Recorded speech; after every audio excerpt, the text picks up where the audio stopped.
visite et je me réjouis de travailler encore une fois avec le président Hollande dans ce sens. Sur la Gambie, il l'a dit, il y a une exigence de respecter la volonté souveraine du peuple gambien. Dans une république et dans une démocratie, c'est le peuple qui est souverain. Une fois qu'il se prononce, tout le monde doit s'incliner. Alors cela... Le président Macky Sall, qui chante à chaque fois les louanges de la démocratie sénégalaise en Europe et en France, cette démocratie, nous ne la vivons pas ici au Sénégal. Comme vous le constatez, au Sénégal, les opposants sont emprisonnés, les droits de l'homme, c'est autre chose au Sénégal. Tous les candidats de l'opposition, potentiels adversaires aux élections présidentielles de 2019, sont emprisonnés.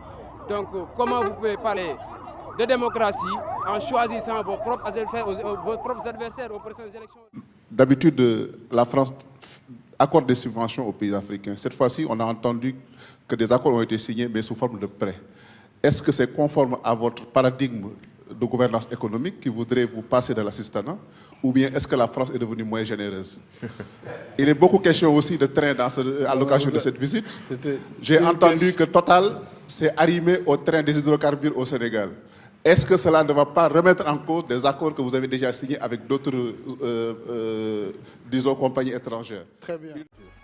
Bi nga xam ne moom la Total joxe Sénégal bi ñu signé contrat bi ci pétrole Sénégal waxtaan ak yéen aussi ci li nga xam ne moom la Total nar a fay pour am permis bi Rufisque offshore profond. ma wax ni lépp lu ñuy làq rek dana mujj feeñ.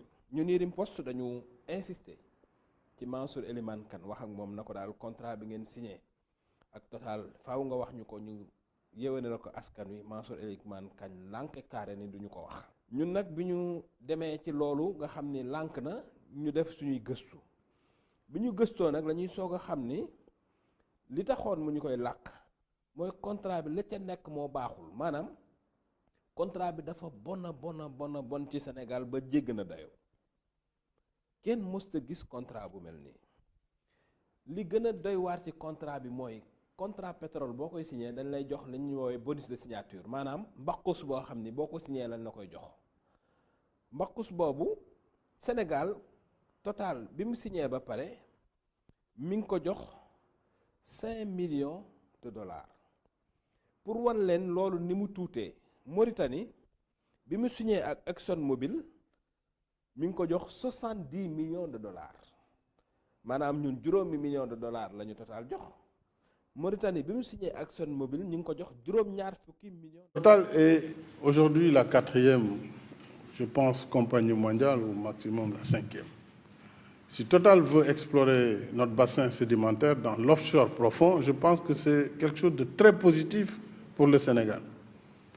Il restera maintenant à définir le cadre de cette intervention, et tout cela est précisé dans le code pétrolier. Tout est clair depuis très longtemps.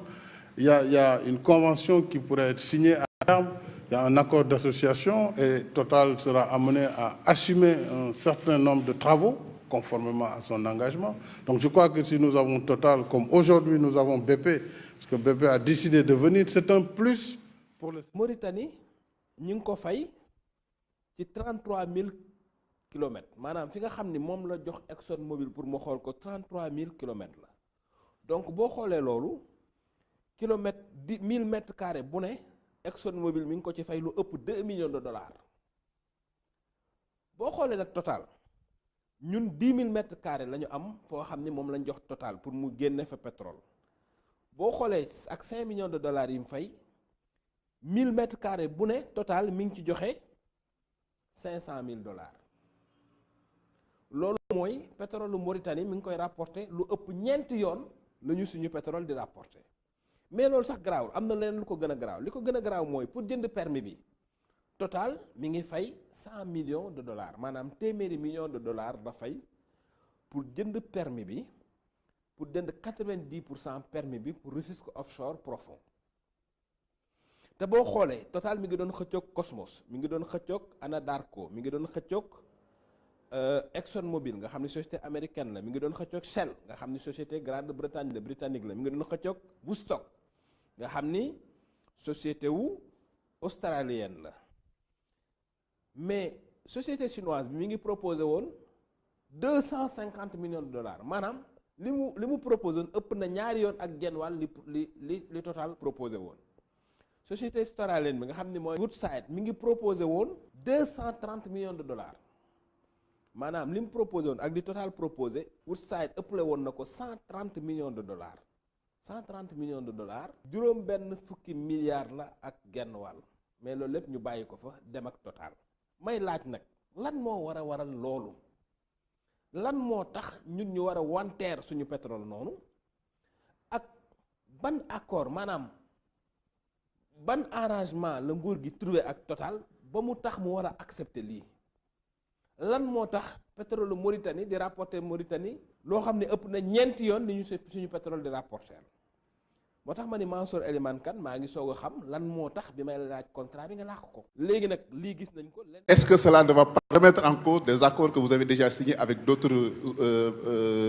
disons compagnies étrangères? Très bien. Une dernière question personnelle. Une dernière question personnelle au président Hollande.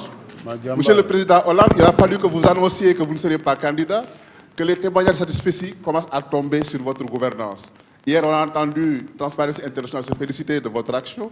Sur la diplomatie, on se félicite de votre action.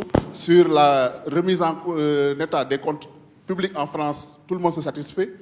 N'avez-vous pas l'impression, Monsieur le Président, que les gens vous ont mal jugé? Je vous remercie. Je vous remercie en tout cas pour cette contribution. Merci beaucoup, merci. L'histoire retiendra et l'histoire jugera son action. Je crois que c'est le meilleur jugement. Et quand la pression va retomber, certainement, les jugements de valeur positive seront faits sur son action et son œuvre. Maintenant, pour ce...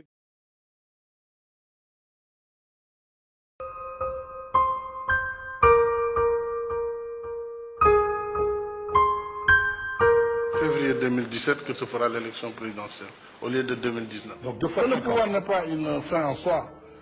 Donc je ferai 5 ans. J'ai décidé de renoncer à 2 années de mandat pour passer du septennat vers un quinquennat. Je m'engage à n'exercer qu'un mandat de 5 ans. Et cette réforme, qui limitera le nombre de mandats à 2 et la durée à 5 ans, ne pourrait plus faire l'objet de modifications. Je vous remercie en tout cas pour cette contribution. Merci beaucoup, merci. L'histoire retiendra et l'histoire jugera son action. Je crois que c'est le meilleur jugement. Et quand la pression va retomber, certainement, les jugements de valeur positive seront faits sur son action et son œuvre.